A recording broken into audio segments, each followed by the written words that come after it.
ప్రధాన ముఖ్యాంశాలు సరే చూద్దాం. ముందుగా ఈనాడుకు వెళ్తే నడివేసవిలో వణికించిన వాన అనే ఒక హెడ్లైన్ ప్రధానంగా కనిపిస్తుంది. ఇక ప్రధానంగా చూసుకుంటే నిన్న భారీగా వర్షాలు కురిసాయి. మియాపూర్లో అత్యధికంగా 13.3 సెంటీమీటర్ల వర్షపాతం నమోదైనటువంటి పరిస్థితి.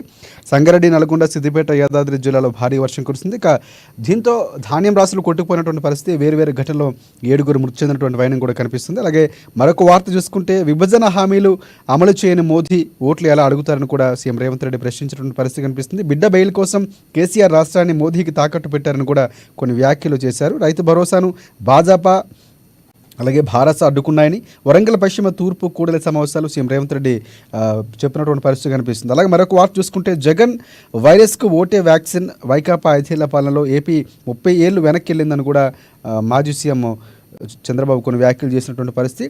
అవినీతి అంతం మోదీతోనే సాధ్యమనే వార్త ప్రధానంగా కనిపిస్తుంది. సో మంథన్లో ప్రసంగిస్తున్నటువంటి భజన్లాల్ శర్మ పక్కన భాజపా ఎంపీ శ్రీనివాస్ అనే ఒక వార్త కూడా కనిపిస్తుంది. మంథని, కోదాడ భాజపా జనసభలు అలాగే బేగం బజార్ రోడ్ షోలో రాజస్థాన్ సీఎం భజన్లాల్ శర్మ పాల్గొని కొన్ని కీలక వ్యాఖ్యలు చేశారు. సీఎం కుట్రతోనే రైతు బంధు ఆగిందని మాజీ సీఎం కేసీఆర్ కొన్ని వ్యాఖ్యలు చేశారు. 6 గ్యారంటీలు అంటూ అరచేతులు వైకుంఠాన్ని చూపించిన కాంగ్రెస్ పార్టీ దేశ ప్రతిష్టను మండగలిపినటువంటి భాజపా కామారెడ్డి, మెదక్ రోడ్ షోలో కేసీఆర్ చెప్పినటువంటి పరిస్థితి కనిపిస్తుంది. అలాగే మరొక వార్త చూసుకుంటే దెబ్బతిన్న 2 గేట్లు పూర్తిగా తొలగించండి అనే వార్త కనిపిస్తుంది. మేడిగడ్డలో సీసీ బ్లాక్లు తీసేసి మళ్ళీ కొత్తగా అమర్చాలి. అఫ్రాన్కు సంబంధించి మరమ్మతులు, గ్రౌటింగ్ సహా పునరుద్ధరణ పనులు చేపట్టాలి. వర్షాకాలంలోకి పూర్తవ్వాలని కూడా కొన్ని నివేదిక ఇచ్చినటువంటి పరిస్థితి కనిపిస్తుంది నిపుణుల కమిటీ. అలాగే మరొక వార్త చూసుకుంటే వేములవాడ, వరంగల్లో నేడి మోదీ సభలు ఉండబోతున్నాయి. సో దానికి సంబంధించి ఏర్పాట్లు కూడా జరుగుతున్నటువంటి పరిస్థితి కనిపిస్తుంది. సో ఇది ప్రధానంగా ఈనాడుకు సంబంధించి. అలాగే ఆంధ్రజ్యోతి చూద్దాం. ఆంధ్రజ్యోతికి సంబంధించి ఇక్కడ ప్రధాన హెడ్లైన్ కనిపిస్తుంది. నిన్న జరిగినటువంటి వర్షాలకు సంబంధించి దేశ భద్రతకే ముప్పు తెచ్చారు అనే ఒక వార్త కనిపిస్తుంది. అని స్పెషల్ ఇంటర్వ్యూ ఇచ్చినటువంటి పరిస్థితి. ఫోన్ ట్యాపింగ్ డేటాతో పాటు కౌంటర్ ఇంటెలిజెన్స్ సమాచారం కూడా ధ్వంసం చేశారని కూడా పూర్తిగా రేవంత్ రెడ్డి చెప్పినటువంటి పరిస్థితి కనిపిస్తుందని వార్త ప్రచురించారు. గట్టిగా పనిచేయండి, నిర్లక్ష్యం వద్దు అని కూడా సూచించినటువంటి పరిస్థితి కనిపిస్తుంది. అలాగే ఇక్కడ ప్రధానంగా కూడా వేశారు, కేంద్రంలో ఇండియా కూటమిది అధికారం, తెలంగాణపై అంచనాలు ఎక్కువగా ఉన్నాయి, పనితీరును బట్టే పదవులు దక్కుతాయి, ఎమ్మెల్యేల నియోజకవర్గాల్లో మెజార్టీని పెరగాలి, పార్టీ నేతలకు కేసీ వేణుగోపాల్ దిశానిర్దేశం, జూమ్ మీటింగ్కు పలువురు ఎమ్మెల్యేలు డుమ్మా కొట్టారు, ఇన్ఛార్జీలు ఎంపీ అభ్యర్థులపై కేసీ ఆగ్రహం వ్యక్తం చేసినటువంటి వార్త ప్రచురించారు. ఇక సికింద్రాబాద్లోనూ పర్యటించడం లేదంటూ మంత్రి కోమరెడ్డి పైన అసహనం వ్యక్తం చేసినట్టు ఇక్కడ వార్త ప్రచురించారు. జోరువానా జాటం అనే వార్త కనిపిస్తుంది. హైదరాబాద్లో 2 గంటల పాటు కుండపోత వర్షం పడింది. పూర్తిగా జలమైనటువంటి దృశ్యాలు కూడా ఇక్కడ కనిపిస్తున్నాయి.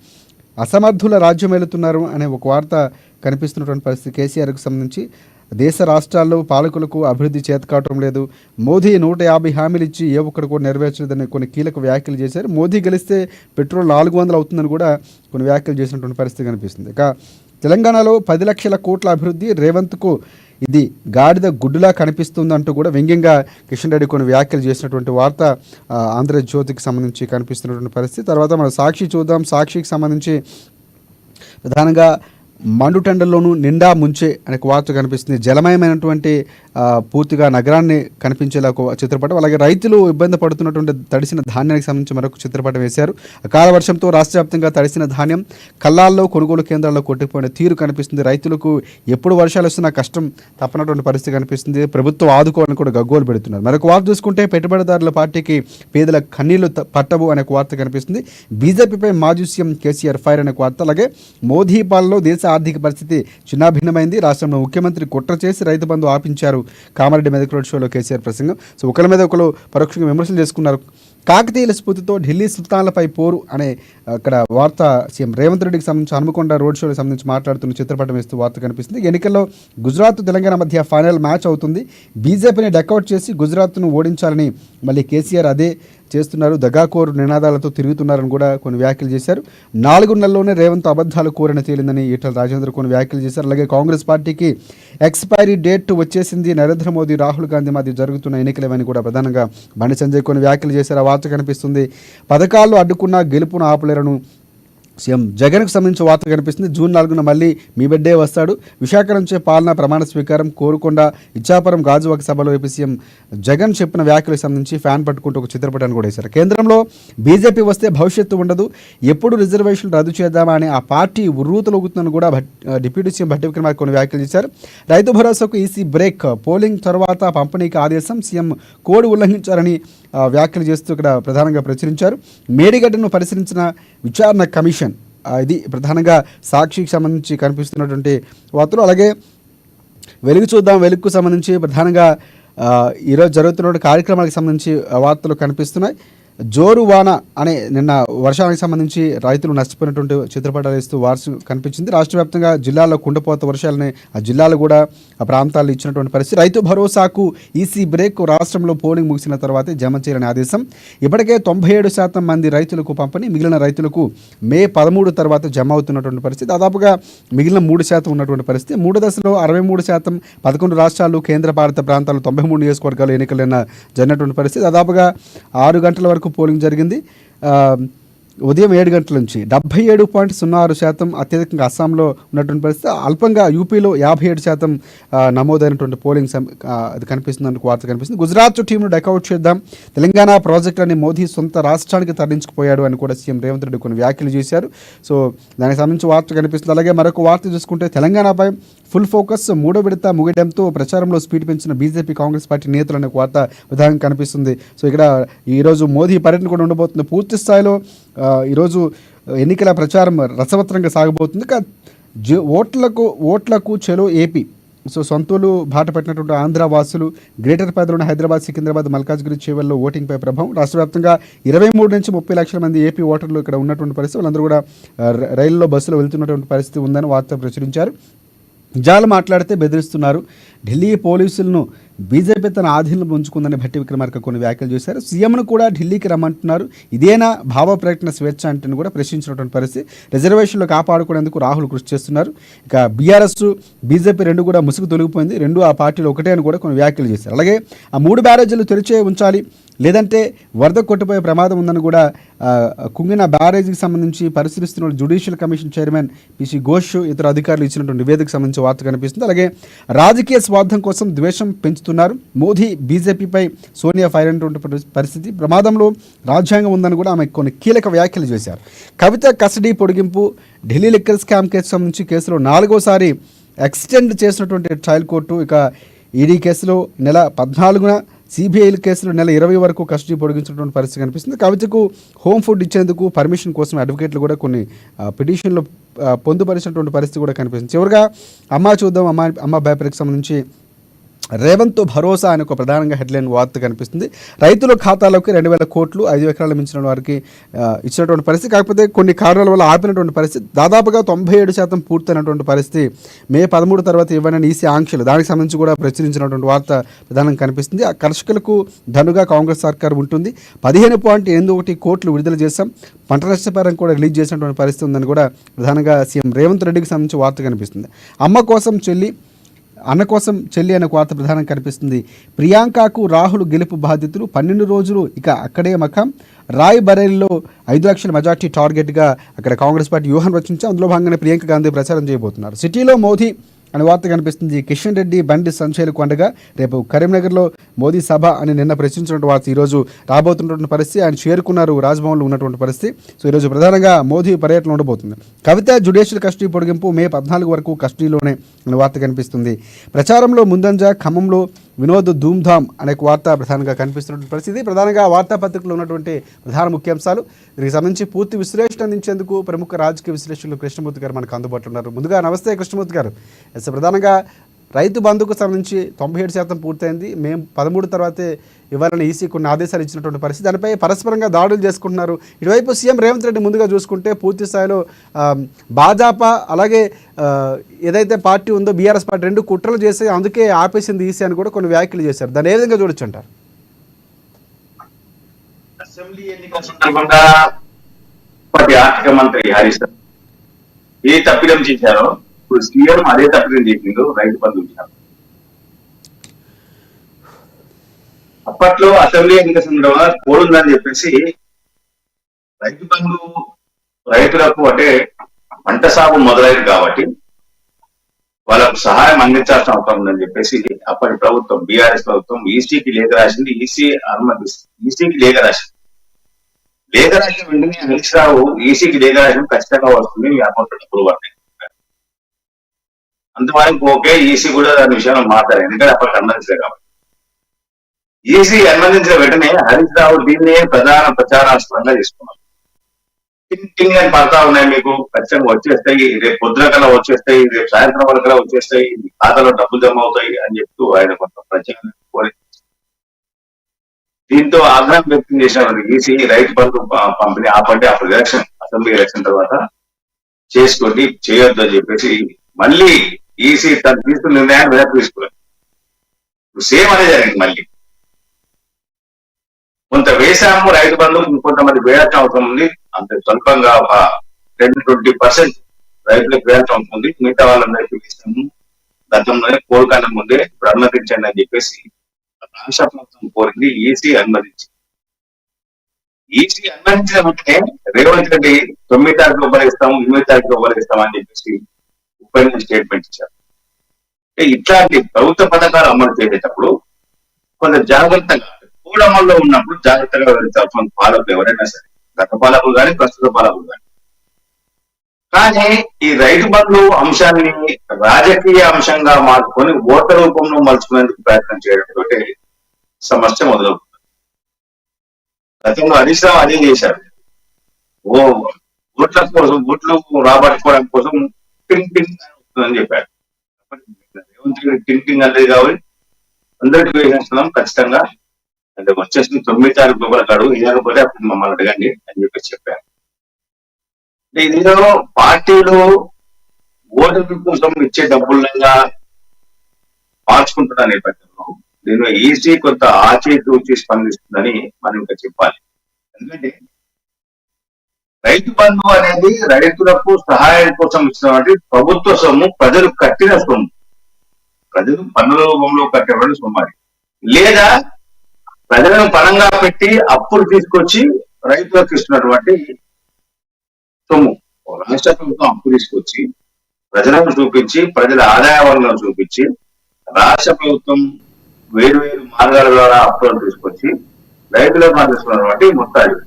అంటే అంటే కృష్ణమూర్తి ఈసీ ఇచ్చినటువంటి ఏదైతే ఉందో ఆదేశాలు, అంటే నిలుపుదల చేయాలని చెప్పినట్టు ఆదేశాలు సమర్థించవలసిన అంటారు, లేకపోతే రాజకీయంగా జరిగిన గందరగోళంలో ఈసీ అలాంటి నిర్ణయం తీసుకోవాల్సి వచ్చింది?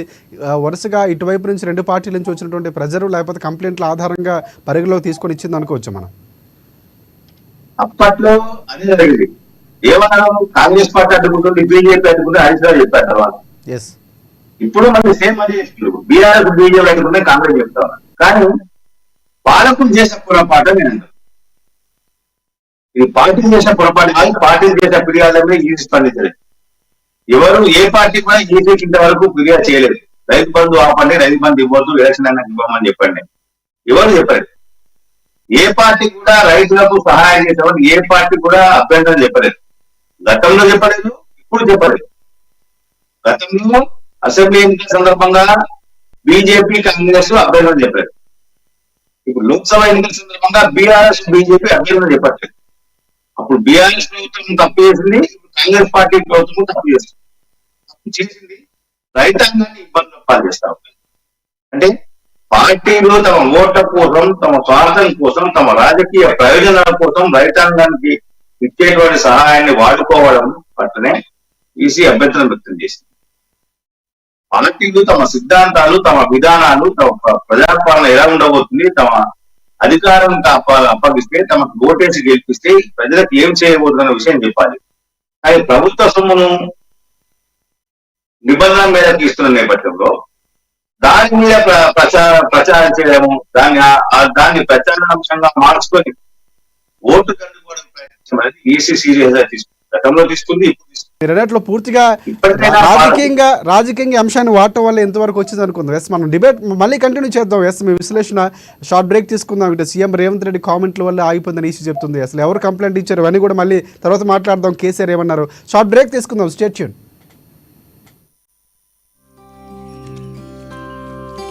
ఏంది గోపన్న, మళ్ళీ ఉద్యమాల పోస్ట్ అంటిస్తున్నట్టున్నావు? ఇంకా ఉద్యమాలు ఎందుకు తమ్ముడు? కొన్ని కోట్ల మంది రైతులకు ఏడాదికి 6,000 రూపాయల సాయం, కిసాన్ క్రెడిట్ కార్డులు, ఉచిత రేషన్ పంపిణీ, ఉచిత గ్యాస్ కనెక్షన్లు, కరోనా వ్యాక్సిన్లు, పిల్లలకు టీకాలు, ఆయుష్మాన్ భారత్ పథకం ద్వారా 5 లక్షల ఆరోగ్య బీమా, ఇలాంటి పరిపాలన కోసమే కదా మనందరం ఎదురు చూసింది. మోదీ గారు మళ్ళా ప్రధానమంత్రి కావాలంటే నా ఓటు అవసరం, మీ ఓటు అవసరం, మనందరి ఓట్లు అవసరం. కమలం గుర్తుకు ఓటేద్దాం, బీజేపీని గెలిపిద్దాం. మోడీ మన అందరి నేస్తం, బీజేపీనే గెలిపి.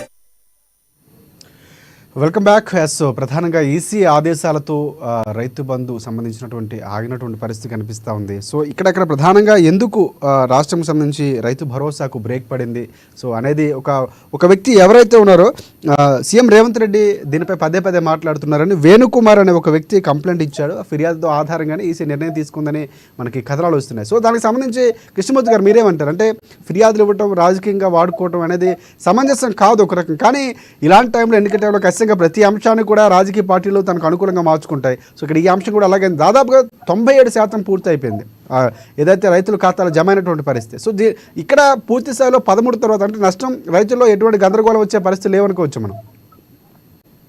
వాస్తవానికి రైతు బంధు అనేది తాగు మొదలు ఇవ్వాలి. ఇప్పుడు ధాన్యం వచ్చేసింది, కళ్ళకు వచ్చేసింది. నిన్న వర్షం కూడా ధాన్యం నానిపోయింది. రైతాంగం చాలా ఇబ్బందులు పాల్గొన్నారు. అంటే ధాన్యం వచ్చే సమయంలో కూడా ఇంకా రైతు బంధు పడట్లేదు. అంటే ఈ రాజకీయ స్వార్థం వల్లే కొంత జాప్యం జరిగింది. ఈ పార్టీ ఆ పార్టీ కాదు, ఎన్నికల వరకు దాన్ని కావాలని ఆపారు, అందుకే ఇప్పుడు రిలీజ్ చేస్తున్నారు అన్నటువంటి వాదన కూడా కొంతమంది వచ్చింది. అంటే ఎన్నికల్లో లబ్ధి పొందే విధంగా ఆలోచించింది, అందుకే ప్రభుత్వం అలాంటి నిర్ణయం తీసుకుందని కూడా కొన్ని ఆరోపణలు వచ్చాయి. మన దాంట్లో ఎంతవరకు వాస్తవం అంటారు? కరెక్ట్. అంటే మీరన్నట్టుగా 95% వేసినప్పుడు 5% ఎందుకు ఆపారు? ఆపాల్సిన అవసరం 5% ఆపాల్సిన అవసరం లేదు. కేవలం రాజకీయంగా రైతు బంధువులు వినియోగించుకోవాలి, కొంత ఓట్లను దండుకోవాలి అన్న ఆలోచన పార్టీలకు ఉంది కాబట్టే ఇది జరిగింది.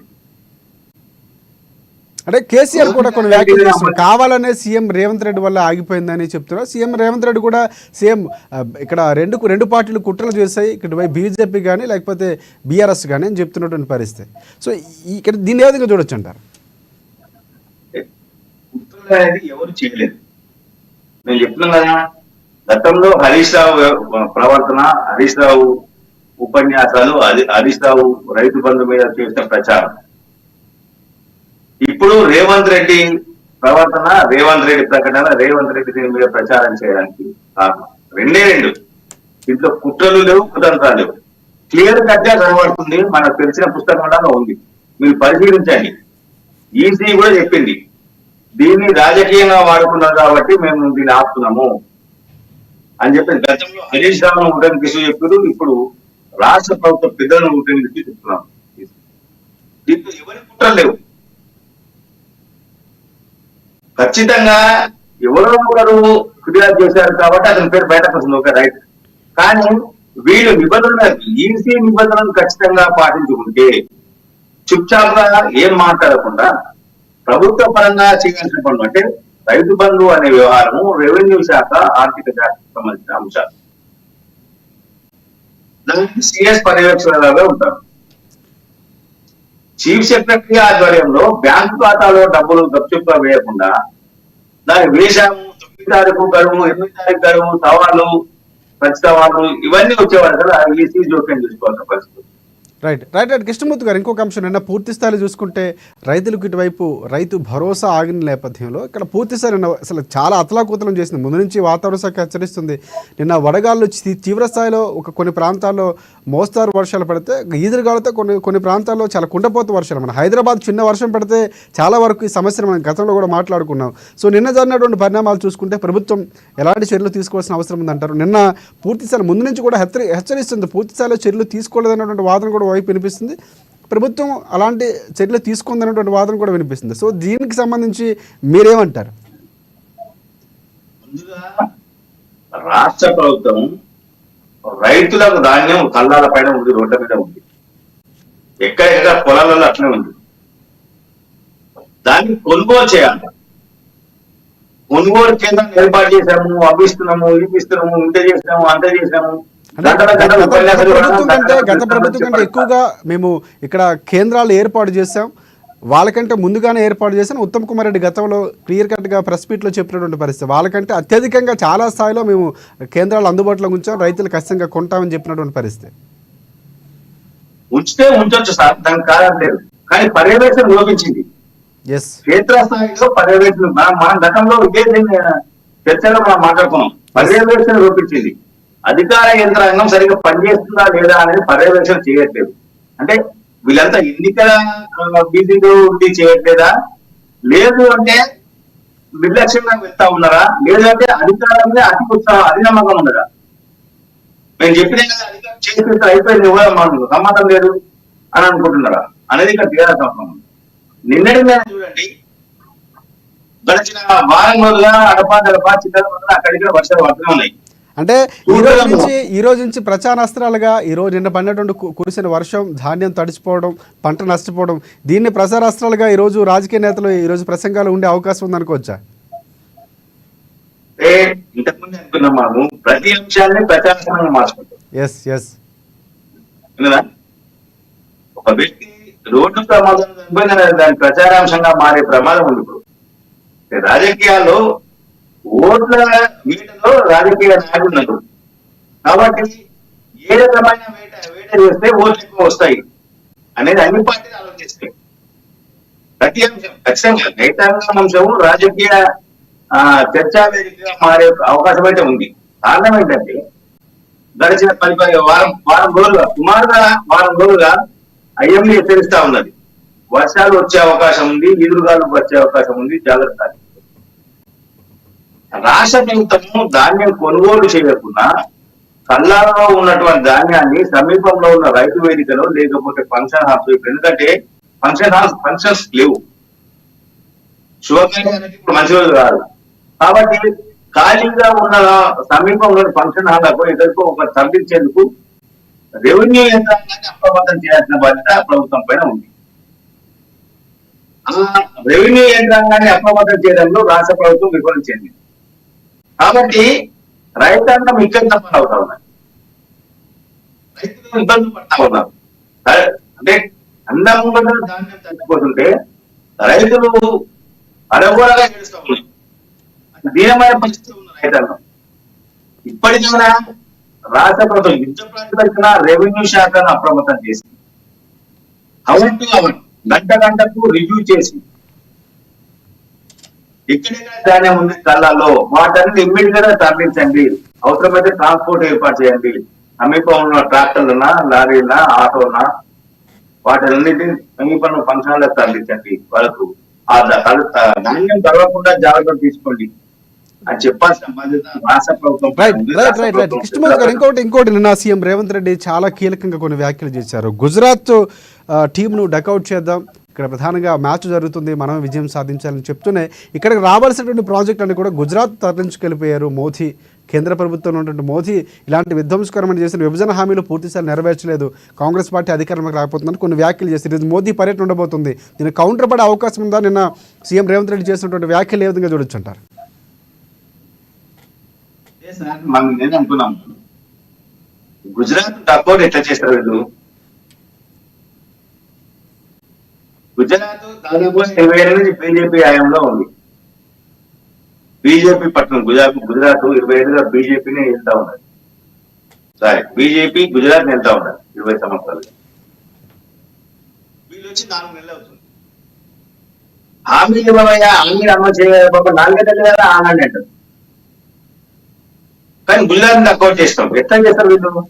అంటే ఇంకొక అంశం మాట్లాడితే, అంటే కాంగ్రెస్ ప్రభుత్వం వచ్చి 4 నెలలు అవుతుంది, అంతకుముందు పరిపాలించింది బీఆర్ఎస్ పార్టీ కేసీఆర్, అంతకుముందు కాంగ్రెస్ పార్టీ ఉన్నటువంటి పరిస్థితి. సో ఇప్పుడు ఆ ప్రాజెక్టులన్నీ అప్పుడు మోదీ ఎలా తీసుకువెళ్ళిపోయినటువంటి ప్రశ్న కూడా లేవనెత్తున్నారు. అంటే గత ప్రభుత్వము మోడీ ప్రభుత్వం తోటి, గత రాష్ట్ర ప్రభుత్వము కేంద్రంలోని మోడీ ప్రభుత్వం తోటి సఖ్యతగా లేవు. వాళ్ళు ఎడ్డమంటే మీరు తెడ్డమన్నారు. అసలు మోడీనే రాష్ట్రానికి కావాలి, రాష్ట్రం మాది, మా జాతి అని చెప్పిన వాళ్ళు ఎందుకు అవుతారు? ఎట్లా అవుతారు? ఎట్లా ఇస్తారు? అడగండి, అమ్మాయిని అన్నం పెట్టరు, ఎట్లా ఇస్తారు?